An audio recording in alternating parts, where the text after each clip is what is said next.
बड़े ही अदब व एहतराम से मैं मेहमानान से मुल्तमिस हूँ कि वो आज के प्रोग्राम की इफ्तिताह के लिए ये शमा रोशन करें। यूनुस भाई शेख साहब के हाथों ये शमा रोशन की जा रही है।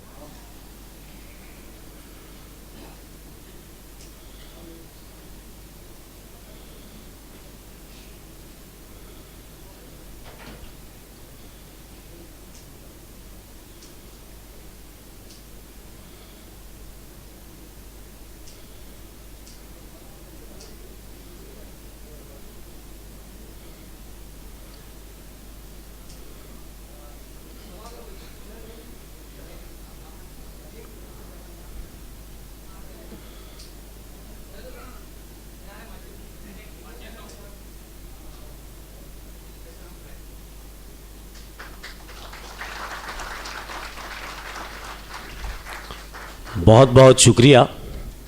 साथ ही साथ हमारे शहर के एक जिद्दत पसंद शायर अली जनाब ज़फ़र नदाफ साहब ने अली जनाब मतीन कामले साहब की खिदमत में सालगिरह के मौके पर ये पोर्ट्रेट बनाया है। तो मैं मेहमानान से गुजारिश करता हूँ कि आप इस पोर्ट्रेट की रूनुमाई करें।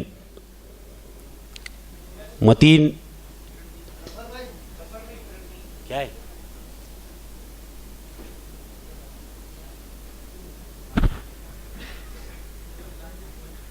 कंपोजिशन है, एक कंपोजिशन है। अभी अभी हमारे शहर के एक बड़े आर्टिस्ट इकबाल साहब ने मेरी तस्हीह की है कि वो पोर्ट्रेट नहीं बल्कि एक कंपोजिंग है जो अल्लाह के नाम से बनाई गई है।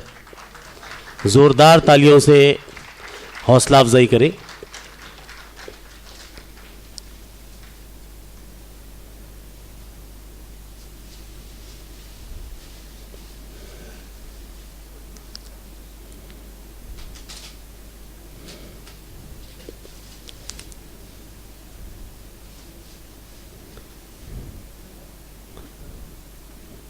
बहुत बहुत शुक्रिया।